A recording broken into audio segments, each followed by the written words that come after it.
میرا نام سنم ہے، میری عمر 20 سال ہے۔ میری مالکن بہت زیادہ ماڈرن تھی۔ مجھے اس نے زبردستی ساڑی پہنا دی۔ مجھے اسے سنبھالنا نہیں آتا تھا۔ جب میں لگا کر کچن میں کام کر رہی تھی تو مالک مجھے دیکھ کر حیران رہ گیا۔ کہتا تمہاری کمر بہت پیاری ہے، اور آدھی رات کو میرے کمرے میں آ گیا اور زبردستی بازو پکڑ لیا اور کہتا پہلی چاہت کس نمبر 5؟ پھپھو پہلے آپ آرام سے بیٹھیں، پھر باتیں تو ہوتی رہیں گی۔ سارم بہت اپنائیت سے بولا تو غزالہ بیگم مسکرا کر بیٹھ گئیں۔ دراصل ابا اپنی حرکت پر بہت نادم ہیں۔ زرنور پھپھو کی وجہ سے انہوں نے آپ سے قطع تعلق تو کر لیا، لیکن وہ آپ کو ہر دن یاد کیا کرتے تھے، اور جب میں پاکستان آنے لگا تو ابا نے خاص کر کے حکم صادر کیا تھا کہ میں آپ سب سے مل کر آپ کے یہاں جاؤں اور آپ سے مل کر سارے گلے شکوے دور کروں۔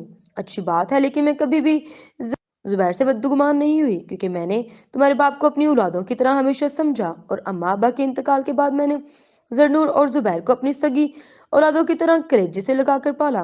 آخر مائیں بھی کبھی اپنے بچوں سے بدگماں یا بددل ہو سکتی ہیں، چاہے بچے بڑی سے بڑی غلطی کیوں نہ کر دے، لیکن ماں معاف کر دیتی ہے۔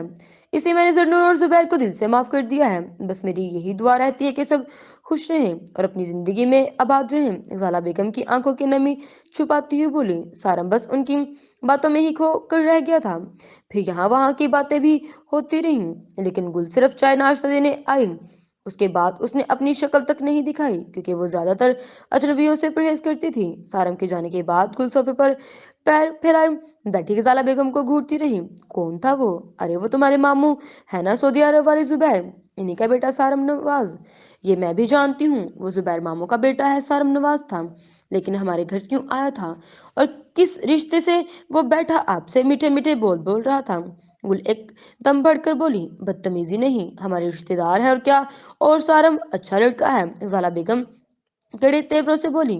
رشتے دار وہ بھی ایسے جو میری ابا کے جنازے کو کندھا دینے نہیں آئے، اور آج انہیں رشتے داری یاد آ گئی۔ گل ایک دم غصے سے بولی۔ جو ہو گیا سو ہو گیا، تم سب بھول جاؤ۔ اور یہ بھی تو دیکھو زرنور نے کیسی حرکت کی تھی، جس کی وجہ سے زبیر برہم ہو گئے تھے، اس لیے انہوں نے سارے رشتے ختم کر لیے تھے۔ غزالہ بیگم گل کو سمجھانے لگی۔ بھول جاؤ کیا بھول جاؤ؟ ایک بات ہوتی تو بھول جاتی، اتنے سالوں سے ہماری کھوج خبر نہیں لی کہ ہم زندہ ہیں یا مر گئے۔ غلطی ممی سے ہوئی تھی اور سزا ہمیں ملی۔ اچانک کیسے ان کا دل موم ہو گیا اور ہم یاد آ گئے۔ مانا کہ ممی سے غلطی ہوئی، لیکن اس میں آپ کا کیا قصور تھا جو سب نے آپ سے رشتہ توڑ لیا تھا؟ گل ترکی بترکی جواب دے کر بولی۔ غزالہ بیگم ایک دم خاموش ہو گئی اور دیوار پر لگی تصویر کو دیکھنے لگی جو گل کی تھی۔ پھر بھی گل، جب ہم سے گناہ ہوتے ہیں، رات دن غلطی اور خطائیں سرزد ہوتی ہیں، تو ہمارا رب ہمیں معاف کر دیتا ہے، تو وہ ہمارے گناہ نہیں گنواتا اور نہ ہی ہمیں ذلیل کرتا ہے۔ بس سچے دل سے توبہ کی اور ہمارے رب نے ہمیں معاف کر دیا، چاہے ہم کتنے بھی بڑے بدکار خطا کار کیوں نہ ہوں۔ تو ہمیں بھی چاہیے کہ ہم اپنے سے جڑے رشتوں کی غلطیاں اور خطائیں معاف کر دیں اور نظر انداز کر پھر سے سچے دل سے جڑ جائیں۔ گل معاف کرنا سیکھو، زندگی آسان ہو جائے گی۔ میں نے بھی اپنے چھوٹے بھائی بہنوں کو معاف کر دیا ہے، اور اگر اب کوئی آتا تو اسے میں دل سے اپنا لوں گی۔ آخر میرے بھائی کو احساس تو ہوا اور وہ شرمندہ ہے، اس لیے آج اس نے سارم کو ہمارے گھر بھیجا، ورنہ کتنے ہی سالوں میں زبیر اور اس کی فیملی پاکستان آتی اور جاتی رہتی تھی۔ غزالہ بیگم ٹیبل کا کونا زور سے پکڑ کر خود پر برداشت کر کے سارے بندر باندھ کر بولی۔ گل اپنی جگہ سن کھڑی رہ گئی تھی، پھر اچانک ہی دوڑ غزالہ بیگم کے گلے لگ کر پھوٹ پھوٹ کر رونے لگی۔ غزالہ بیگم بھی رو پڑی۔ گل جانتی تھی غزالہ بیگم کی قسمت میں جوانی سے دکھ درد اور تنہائی لکھی ہوئی تھی، اور گل کو اپنی زندگی بنا کر گود لینے کی بات سبوں نے غزالہ بیگم سے رشتہ توڑ دیا تھا۔ گل سمجھ گئی تھی اور غزالہ بیگم کا بھی دل ہلکا ہو گیا تھا۔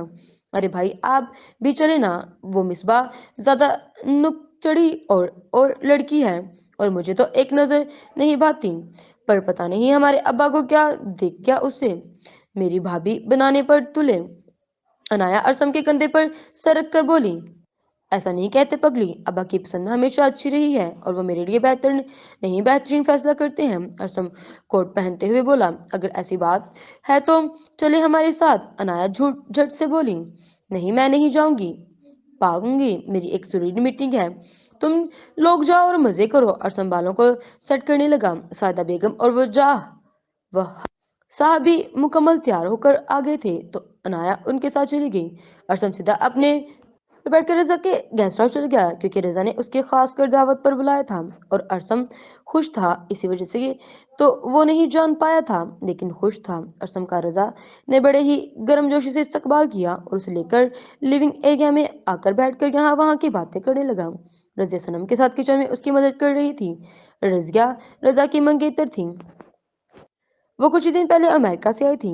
رضیہ بہت ہی دوستانہ مزاج کی لڑکی تھی اور گھر کے ملازمین تک کی وہ عزت دیتی تھی۔ سنم سے اس کی خوب جمی تھی کیونکہ وہ بہت کم گو اور شرم حیا فطرت والی لڑکی تھی اور رضیہ کے لیے بالکل یہ سب نیا تھا کیونکہ رضیہ جس ماحول کی عادی تھی وہ بہت زیادہ کھلا تھا۔ وہاں کی لڑکیاں بہت سے بے واق ہوا کرتی تھیں۔ خود رضیہ بھی بہت ماڈرن خیالات کی لڑکی تھی لیکن اچھے بری کی تمیز رکھتی تھی۔ اس لیے جب وہ سنم سے ملی تو وہ بہت زیادہ ہی اس کے قریب ہو گئے کیونکہ سنم بہت سلجھی سمجھدار اور تحمل والی لڑکی تھی اور اوپر سے 5 وقت کی نماز کی پابند۔ رضیہ کو سنم بہت پسند آئی تھی اور سنم کو بھی رضیہ اپنی بڑی بہن جیسی لگی تھی۔ سنم نے تمام کھانے بنا کر گیس آفس کیا تو رضیہ جلدی سے برتن دھو کر سنم کے قریب کھڑی باتیں کرنے لگی۔ سنم یہ بہت پرانے کپڑے ہیں، تم پر یہ سوٹ نہیں کرتا۔ رضیہ منہ بنا کر بولی، خیر ہے مجھے پسند ہے۔ سنم نے ہنس کر کہا، اف تمہاری سوچ بڑی دقیانوسی ہے، میرا ایک پورا وارڈروب بھرا پڑا ہے، تم اس میں سے کپڑے لے کر پہنا کرو اور تمہاری زبردست فگر ہے، تم ساری میں کہہ ڈاؤ گی۔ رضیہ کچھ سوچتے ہوئے بولی۔ سنم خاموش رہی بس مسکرا دی۔ تم میرے ساتھ چلو۔ رضیہ اس کا ہاتھ پکڑ کر اپنے گیسٹ کے لے گئی گھسیٹ کر لے گی۔ سنم کو کچھ سمجھ نہیں آیا اور وہ خنک کی طرح منہ تکتی رہی۔ رضیہ اسے اپنے کمرے میں لے آئی اور ایک گلابی رنگ کی ساڑی نکال کر اس کی طرف بڑھا دیا۔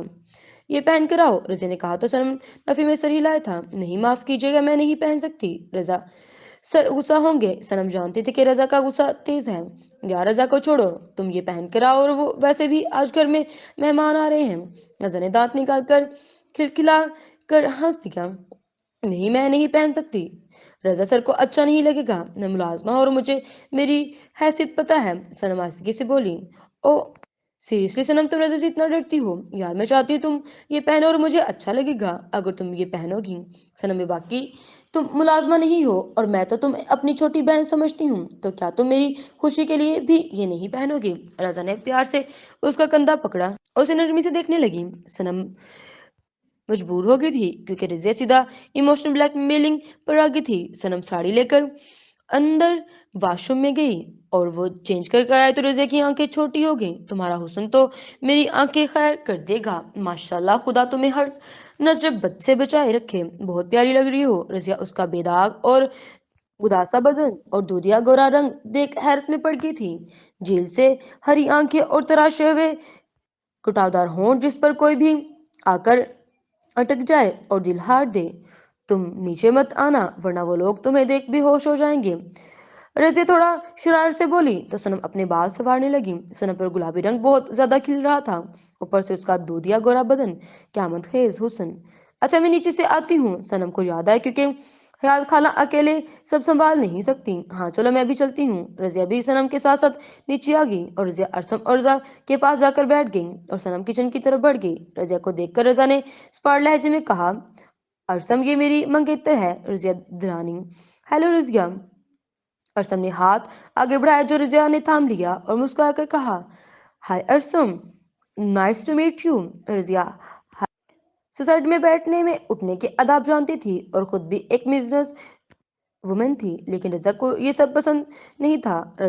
رضیہ یوں ہاتھ ملانا اسے ایک نظر بھی نہیں بھایا لیکن وہ کچھ کہہ نہیں سکتا تھا کیونکہ رضیہ بہت منہ پھٹ اور جواب کر دینے والی عورتوں میں سے تھی جو مردوں کے سنگ شراب پینا اور ڈانس کرنا غلط نہیں سمجھتی تھی۔ امریکہ میں یہ سب نارمل لائف کا حصہ تھا لیکن رضا کی سوچ وہی پرانے خیالات والی تھی اور اسے عورتوں کا پردہ اور گھر پر رہنا زیادہ بہتر لگتا تھا۔